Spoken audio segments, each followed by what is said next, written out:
always, yeah, that's a really good point. Always keep a logbook. Put down your miles, times, anything you learn about the run. You learn an amazing amount of stuff about yourself when you do this. So and it feels so good when you look back, and on those days when you feel like you can't go out and you look at that, you feel good. And on those days when you feel like you just don't feel like running, and you get out and the first 2 miles or 5 miles are horrible, and then you get to a point where it just feels great and you can run forever. I shouldn't lie. I've had some boring runs. You know, I like to, you know, because I like running. I want everybody else to like running, and so I don't want to say that. But like I said, it's worth getting through those for all the benefits you get from it. So. I have a two-part question. First of all, how often do you guys go through shoes? And second of all, when you find that one or two shoe types that you really, really like, shoe companies are cycling through shoe models all the time. So how do you when you find a shoe you really love, how do you make sure that you have enough of that shoe? Do you just buy a ton of it all at once, or is there actually a way to find that shoe that you bought 2 years ago that you desperately need again because the soles are falling off and turning around? Does it depend on the discount rate? You guys just not get attached. Talk to Gary. He's probably got boxes of them in his garage.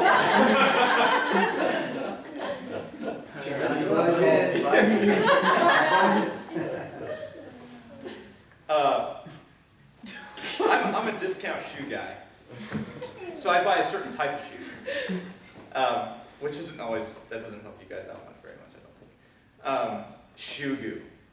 I love shoe goo.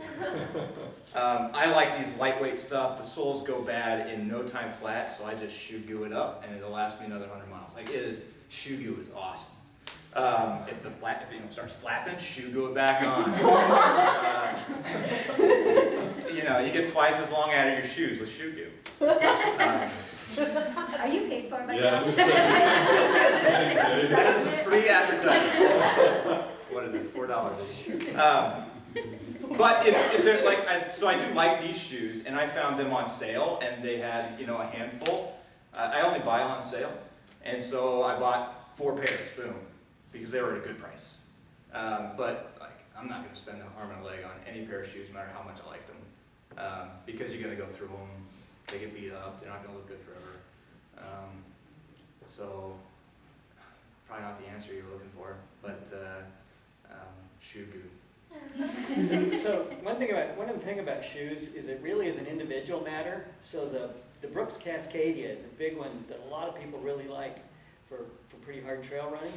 And I've got friends who swear by them, and I got a pair, and at first they were great, and you could almost use them for climbing shoes. I can't run it. My feet, they got way too much curvature in the last, and they just won't work for me. I need something straight, which is why I wear these Salomons. And I've got 2 pairs of these. If I find something that works, I just buy extras. I did the same things with Brooks Ravenna 7, what I think is what it is, for my road shoes. I just stock up on a couple of them, and the ones that I like they say you have to change your shoes after 300 miles or something. I've got a lot more than that on these. It looks great. Yeah, I do too. I don't follow that rule. I think though, when you're first starting out, because I've had problems with my high school kids that their shoes get old and beat up, and they're not strong enough to handle that, and so then they start to get injuries.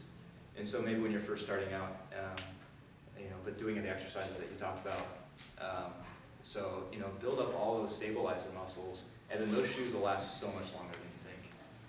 So I haven't bought a pair of shoes in like a year and a half, maybe long, probably a year and a half.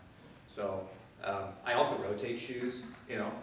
I've got 3 or 4 pairs of shoes that I bought 5 years ago, 6 years ago, and they still work. I don't wear them every day. I wear them twice a week. So rotating shoes gets more time out of them. So.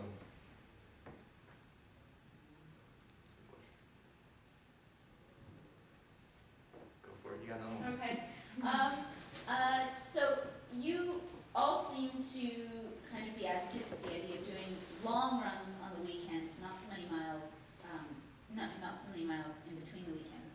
So what do those miles look like? Are you just doing like 3 miles of sprint work or 4 miles easy, or do you have a very specific training regimen that cycles through different sorts of short runs? What do you do? Well, currently the plan that I'm following has the long runs on the weekend and during the week. On a Tuesday, I run anywhere from like 4 to 6 miles, so I'm doing some more speed during that time.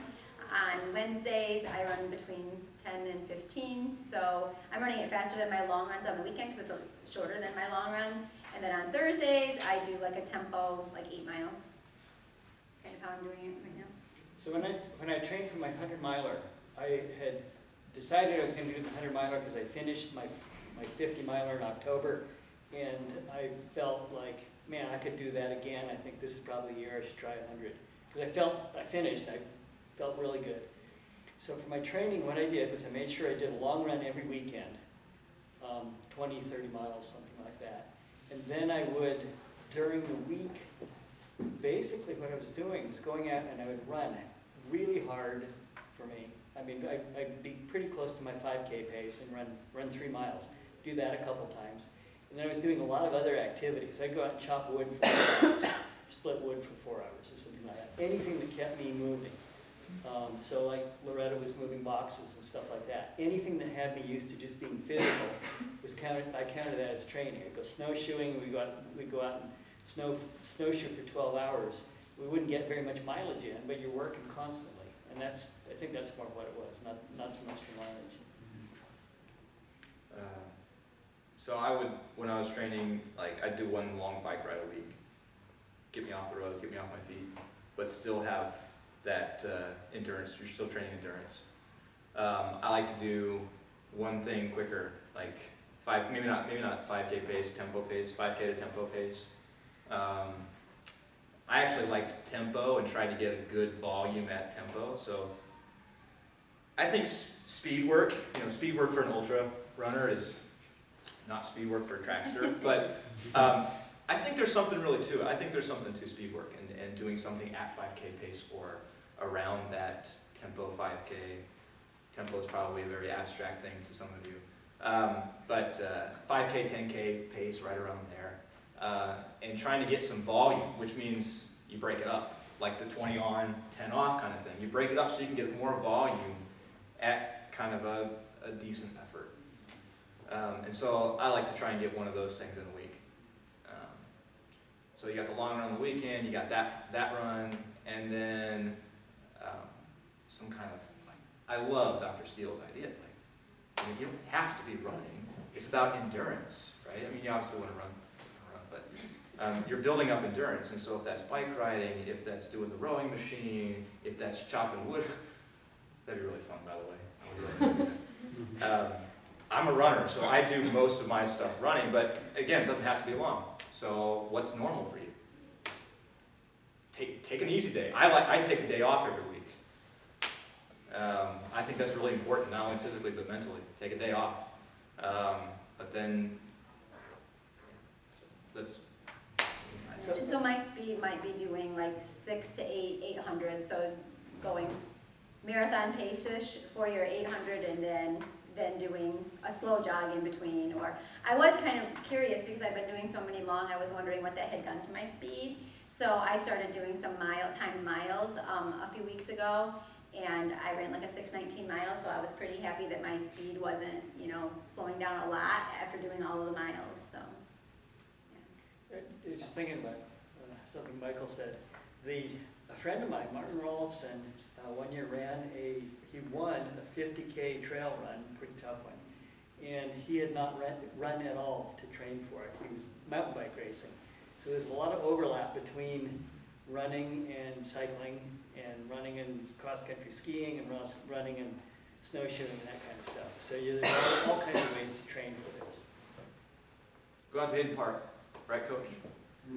Put those cross-country skis on and go enjoy a winter day that way instead of slipping on the back roads and screwing up your Achilles tendon or something.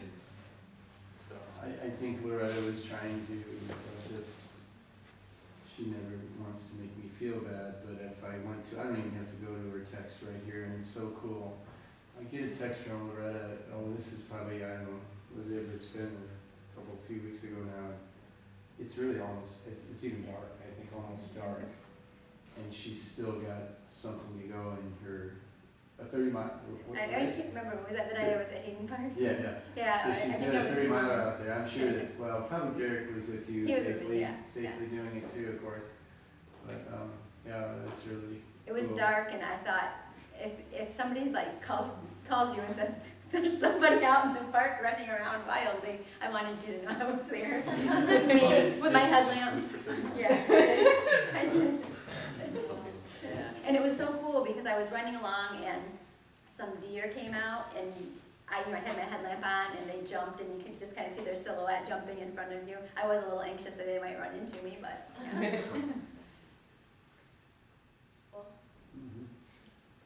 What sort of headlamp do you use? I brought a couple of different ones. So this one is actually the one that I most often use because it has the tail light too, so if you're running on the road, and then it has the headlight, and then I also sometimes use this, which is also my daughter's, but she's in school, she doesn't know I have it. So, yep. Well, thank you all very much Yeah. for